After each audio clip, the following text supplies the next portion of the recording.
I think it's even confusing where Trump is these days, which side of the fence he's on. Oh, he's on the fence side of Trump. That's the fence. That's the side of the fence He's that he's on the fence, exactly. um,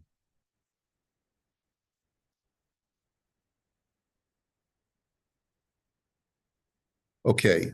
What we were talking about yesterday, we had started looking at the Aruch HaShulchan, and what we wanted to try and get clarity on is what are the limitations of trading in non-kosher animals and non-kosher food.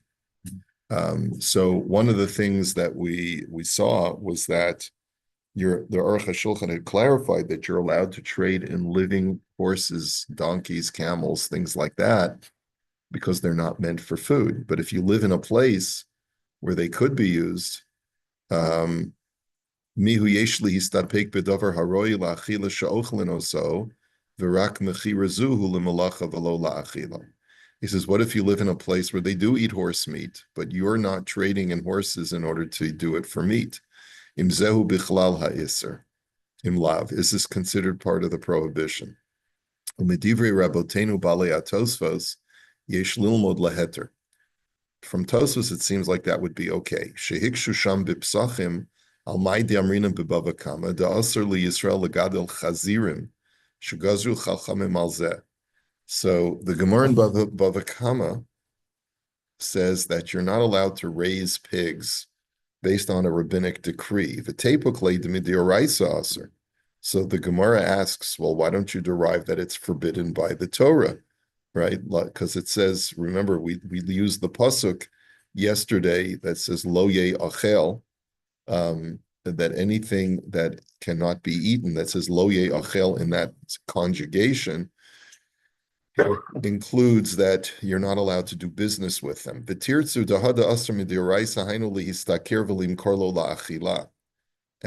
Gemara answers that the that the biblical prohibition is to trade and sell for food. But if you wanted to trade, let's say, in pig fat for the purpose of using it as grease, like, or for fuel, let's say, whale blubber was the major source of energy before petroleum was discovered. Or pigskin. They used to make Or jackets. Oba or with pigskin. Let's say you want to make footballs. Yeah, okay. Shemagadol Shalolim Kor, if you wanted to raise them not for sale, but just to be able to have them yourself. So then you might have thought that that would be permissible. So comes along Tosus and says that there's even a rabbinic prohibition to raise them, even if their objective is not for food. So what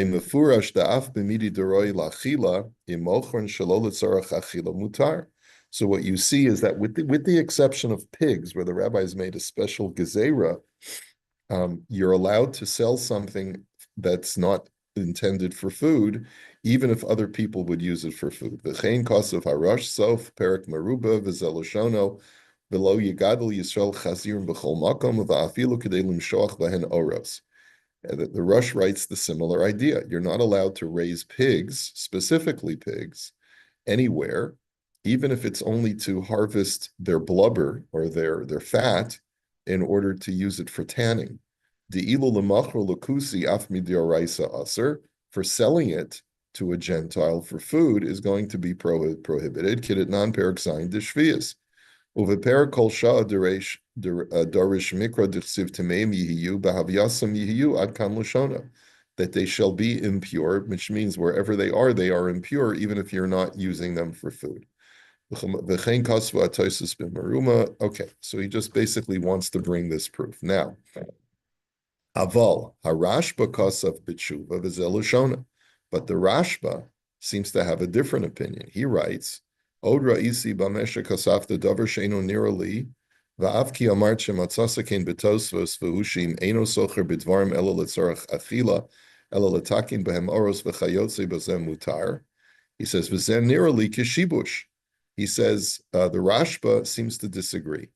And he says that it's a mistake to think that if you want to raise non-kosher animals, not for food, then it's okay to sell them.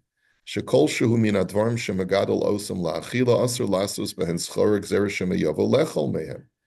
He says, because the real concern is that if you raise animals that non-Jews use for food, the concern is that you may, or you trade in food items that are not kosher, you may come to eat them yourself. The tama ani mitira toisus be'inyan zeh she'amarta. So you see from the Rashba, he says, so you see, okay, so we're not going to go through all of the different opinions. And as far as whether it's the Orais or the Rabbanan, you see that there's a machlokus here as well. I just want to try to get to the punchline. He says, Yesh Misha Omer, Da'af im ha'isr hu min ha'torah, eno elo b'shratzim d'lesbahu isr ever min ha'chai. Aval b'behemos v'chayos v'ofos tameim, eno ha'isr min ha'torah, elo la'achar mosa. Aval mechayim hagam b'torim yesh ever min ha'chai, ve'ever min ha'chai hitira ha'torah mishum de'iskash ledam, the dam l'mayim ki muvor b'sugya d'psachim. So there's an opinion that says that even if there's a biblical prohibition to trade in non-kosher food, he says that's only with shratzim, that's only with crawling creatures, and because they're of a different category. And he says, and he says he's not sure if he agrees with that. Let's see. So he disagrees with that. Okay, so he's still going wild with all of the different opinions. Wow.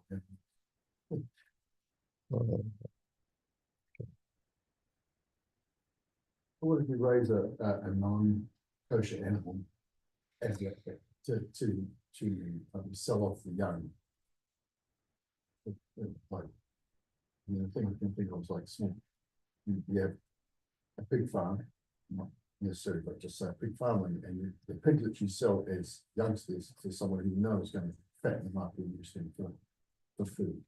And according to this, that you couldn't do that. You wouldn't be allowed to do that. Well, there's a special prohibition for pigs. Right. But even if it were a different animal, that's a non-kosher animal that people use for food, you wouldn't be allowed to do that. Okay, so he keeps going. He goes on and on and on. Let's see. Yeah.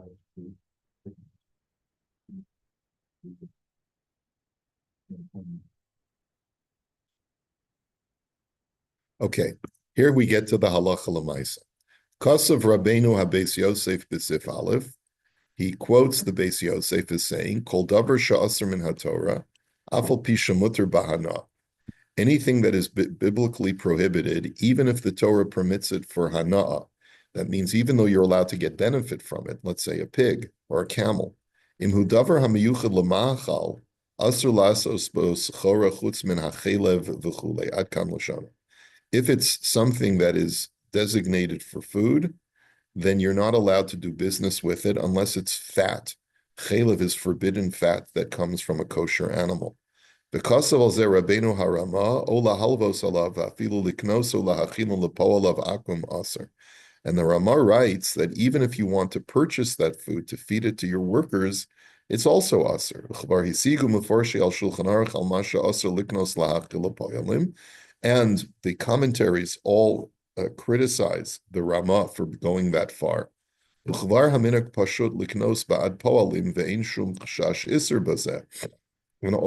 minhag, says the Aruch HaShulchan, has already become to be lenient and to permit a Jew to purchase non-kosher food for his workers. There's no prohibition at all. Shein iser ela lischar, because the prohibition is only to do business with it. Elek velokish etzarach lepoalav ve'ein lecha nizdamnu yoser mizeh u'ma yaseh bepoalav afilum bicholtu litein basar kosher. He says, and because even if you could feed your workers kosher food, if it's more expensive than non-kosher food, you're not obligated to take a loss just because of this concern. The only prohibition is to make money off of non-kosher food, but not to force you to lose money because of this concern.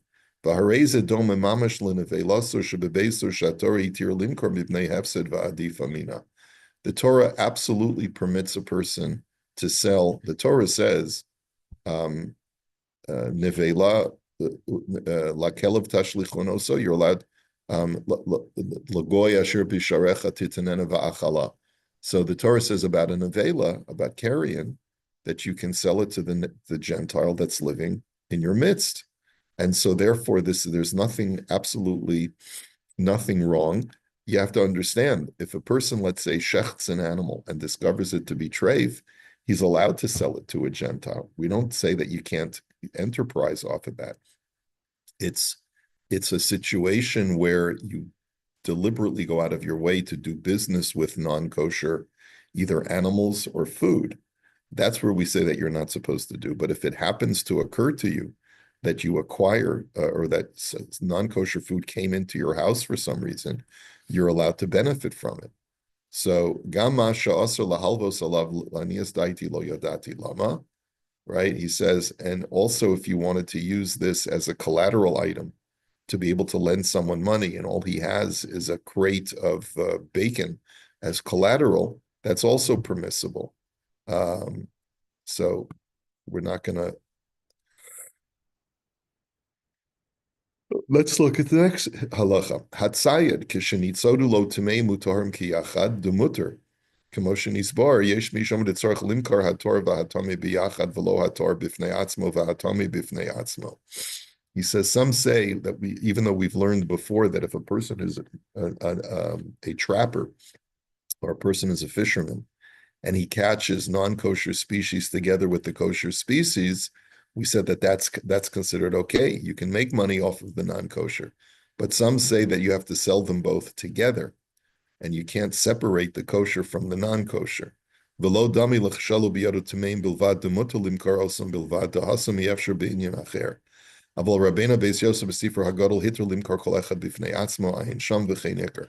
However, the Shulchan Aruch permits you to sell each one separately. Okay, fine. Amnam beikar divrei Rabbeinu harama matzanu l'rashba zal b'chidush l'kam de'achiv limkar miyad eno ela b'klavim b'chazir. He says, now, as far as the Ramah is concerned, that you have to sell the non-kosher items that come into your possession immediately, you can't store them for any prolonged period. He says, and that's where he quotes over here, he says, the Ramah writes that when a person acquires non-kosher food by happenstance, you have to sell them right away. And don't wait until they go up in price in your possession. Okay, so he says that in itself, Eno ela b'klavim v'chazrim, that only applies. Ooh, shalom aleichem, come on in. Okay. Eno ela b'klavim v'chazirim only applies to dogs and pigs. Aval shari dvarim tameim shenaflu lo b'yerusha, but he says, but other things that you acquire through an inheritance, dahavi kinis damnu ein sarach l'mochran miyad. It says other non-kosher items that you happen to acquire, you don't have to sell them right away. So let's say a person someone in Moshe's business who is in closeouts, and they're not specifically looking for non-kosher items, but the guy that's his regular supplier tells him, I just got in addition to all the other things that I want to sell you, I just got in a couple of a few hundred cases of I don't know, whatchamacallit, the beef jerky. Yeah, something like that. Are you interested? So it would be okay for him to say, okay, I'll take that as well, if that's part of the delivery. Ve'efshar delachein diktek Rabbeinu harama lomar delo yamtin ad shetehi shemena etzlo dezeu vaday aser kosa mischar chadash aval imein kavanasu l'shamnunis ela de'ein mizdamin lo kona she'itin lo shavem shtivuim amekach vaday demuter lahashosam etzlo, and you'd be allowed to keep them in your warehouse until you find a buyer who's interested in giving you a good price There's nothing wrong with that.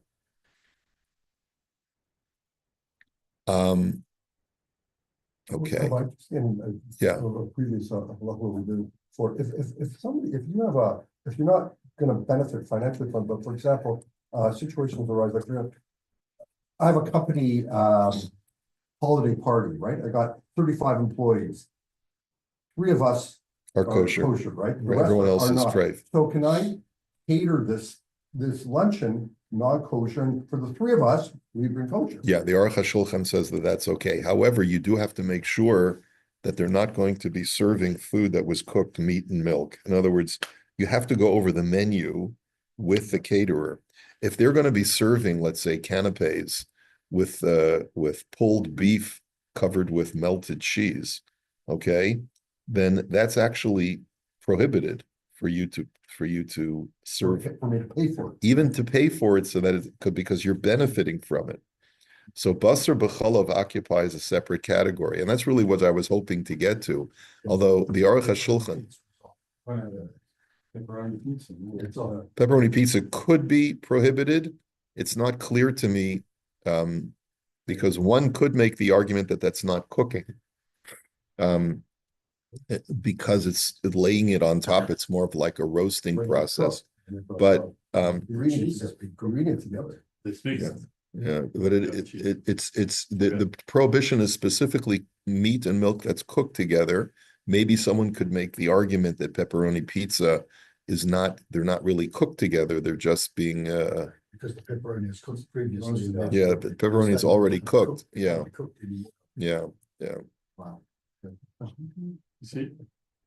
Because often we talk about just money to buy pizzas, you know. Couldn't buy it. That's what I'm saying. Yeah, I mean, I wouldn't have thought the issue of milk and meat in that respect. Yeshomim she'asur linchor tayashim shetzarach la'oros shalahem. Okay, what is a tayish? A tayish is like a goat, a mountain goat. That's what I always thought the translation was, but maybe there's another. Let me just see what a. There's a song there's an Israeli song. Yesh lanu tayish da da da da da da da. Tayish, 1 second. A goat. It's a goat. So some say that you're not allowed to kill goats. Even, in other words, let's say a person is a hide trader, trades in animal hides. So he's not interested in selling goat meat. It's tough, there's not much of a kosher market for goat meat. So, but he's interested in goat skin.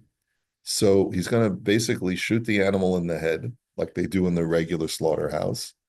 And then he'll skin the animals, get his hides, and he wants to sell the meat to a Gentile, cannery or whatever it is. So he says, some say that that's aser. Because then you're trading in non-kosher meat, and that's how that's your business model. And some say that it's permissible. The baltashchis ein kan came sheish lo hanam yizeh de oros nechurim yafa me oros shchutim. He says, and the reason is because there's actual benefit if you're a tanner to use the skin, the hides from animals that are shot in the head than from animals that are slaughtered.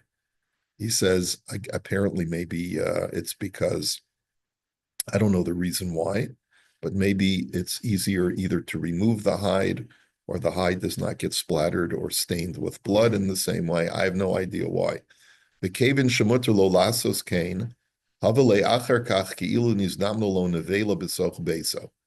And since it's permissible to do this, then it's as if, it happens, it's a byproduct of your regular business. In other words, anything that's a byproduct of your regular business that you end up with having non-kosher commodities in your possession, that's okay. He says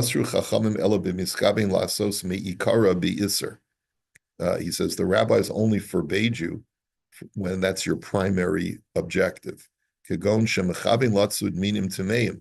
Let's say, for example, you are a trapper of non-kosher species.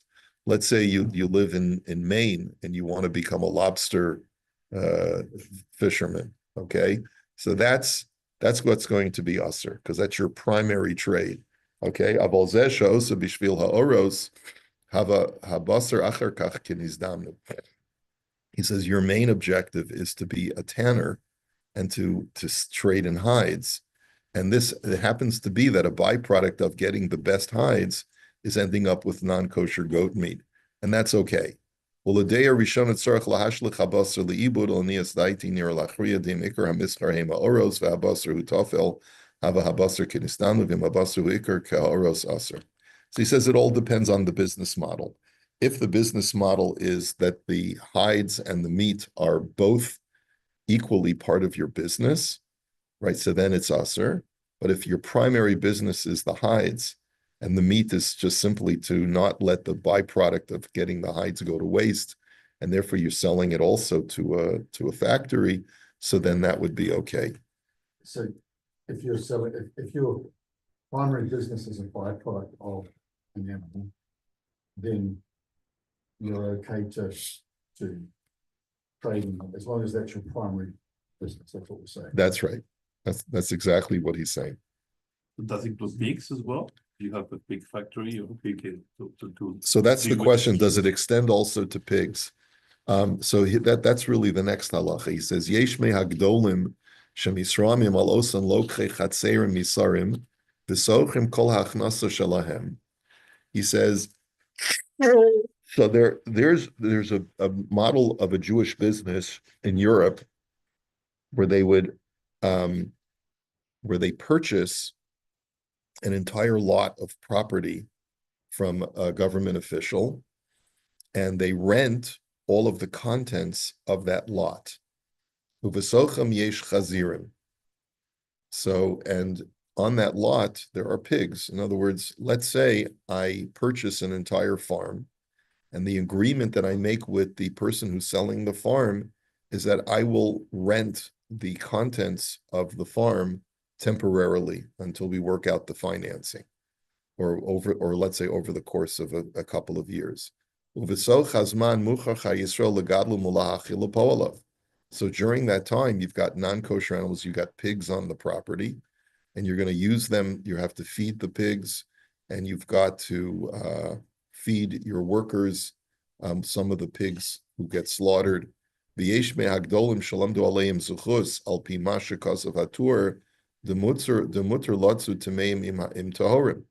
some say that because it's okay, let's say if you're catching a whole bunch of animals in a net, bunch of fish in a net, and you sometimes catch non-kosher species as well, like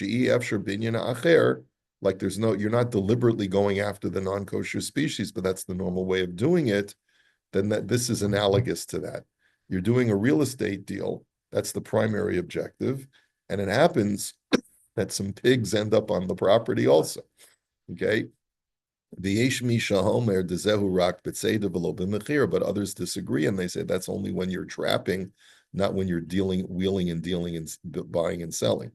Ve'eno ikar kiven damrina b'chaygav lo asra Torah da Torah lo asra ela kisheikar hakavanu b'shvil hatameim. Aval kisheikar kavanos ledavar hamuter v'rak b'shvil zamucho sheyetzlo gam hadavar ha'aser shapir. So hava kinis damnu umuter. But the Aruch HaShulchan paskins that as long as that's not your primary business model, then it's okay to have even pigs, as if it's not your primary objective. And the fact that you can use non-kosher food to feed your workers, we've already clarified that that's perfectly permissible. And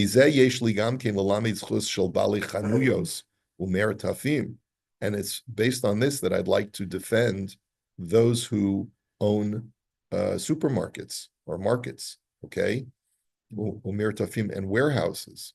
He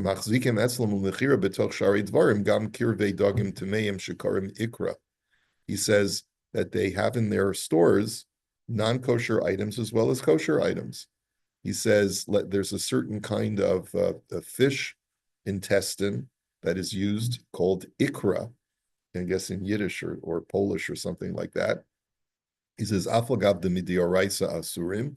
He says, even though these are from non-kosher fish, maybe let's say sturgeon or some other non-kosher fish, and it's biblically prohibited to consume this product. Mishum dezeh domegamkein letzad dagim tamei mutaharim biyachad. He says, but since there's so many kosher products in your store, your business model is not dafka primarily on non-kosher food. It's on all food, including non-kosher food. As long as you can argue that the majority of your products are kosher, he says, but you still, in order for your store to be profitable, you have to carry a small percentage of non-kosher commodities. He says that would be okay.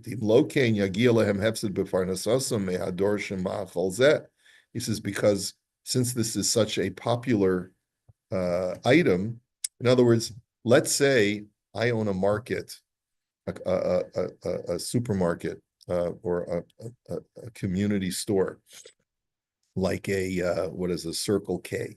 Okay, let's say I own a Circle K. Most of the things in the Circle K are perfectly kosher. Pork rinds is a snack that a very small percentage of my clientele is going to buy, but it's a popular item among a small percentage of people. So if I have a gas station and I have a Circle K attached to the gas station, and a small percentage of the commodities are not kosher, so he says, then that'll be okay, says the Aruch HaShulchan. He says, because if I don't carry pork rinds, there'll be people who dafka won't go to my store, they'll go to the one across the street. He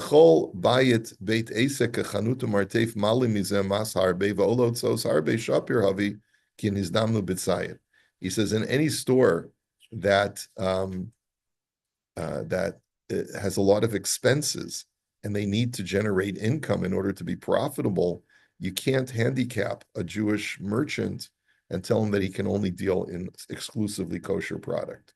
He says, the lefidas harbi min aposkim hava heter b'shem mishum hamas k'mo shekasa b'sif yud beis. Because if you dvar nesham de eno mipnei hamas michol makom hava kitzlias tor mitmeim biyachad v'chemos chiras hachatzerim v'chemo shekasafti bekan da'amin hazeh utafel ba'alma da'hava kinis damnu. So apparently he said something in Sif Yud Beis about this issue as well. It's fine with something like a Circle K where everything's packaged or whatever. What about if you choose to be a butcher and 10% of what you want to sell is not a kosher animal? Well, according to this, yeah, it seems it shouldn't make a difference whether it's packaged or non-packaged. The only concern that you have is the Rashba, who says that if you're selling, first of all, what kind of butcher is the majority is kosher? Yeah, that's beside the point. I'm not saying no. But that's not even within the realm of reality. A butcher is either 100% kosher or 100% non-kosher. So I don't think that's a really good example. No fools down the road, kosher meat and non-kosher meat. Yeah. But that's all packaged.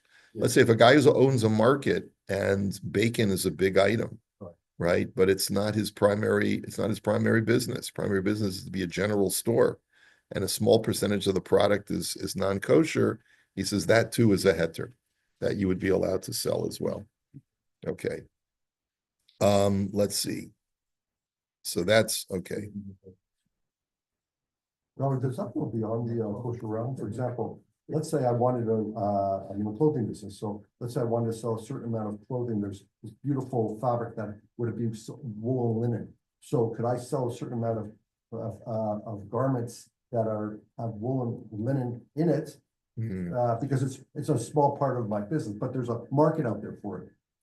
So there are a couple of issues here. Number one, are you permitted to benefit from shatnez? I don't believe it's permitted to get hana from shatnez, although I could be mistaken. I asked the Shiloh already. What was the response you got? So what happened is I accidentally made designers bought some fabric, we made up the garments and everything, the suits, and as long as it was being sold in an area where it was probably, definitely be very many Jews. Because already been made up, so it'd be a loss, so. So you're right, if it was a question of you taking a loss, I just want to see something, what if the poskim. I just want to see if the poskim discuss the issue of whether heter hana ve'isur shatnez lekohanim kahuna.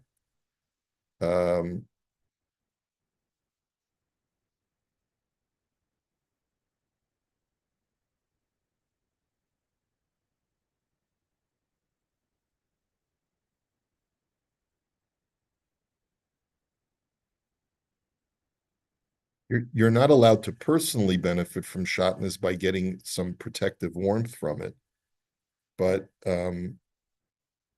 you are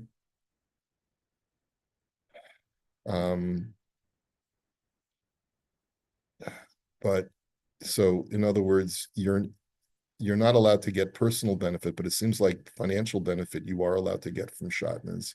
But again, it can't be. But the other issue that you correctly addressed is, what if you're going to be causing a Jew to sin? Because let's say a significant percentage of your clientele are Jews, and by selling this product, you're going to be causing a Jew to wear shatnez. That's a separate problem of Misayeh Lidvar Avera. Anyway, we're going to have to hold it here. So we'll see you, Mirz Hashem, in 2 weeks. Looks like it'll be in 2 weeks' time. Okay? Thank you. Thank you so much. So you bet with the 1st of March. Have a great day. Thank you. You too, Wayne.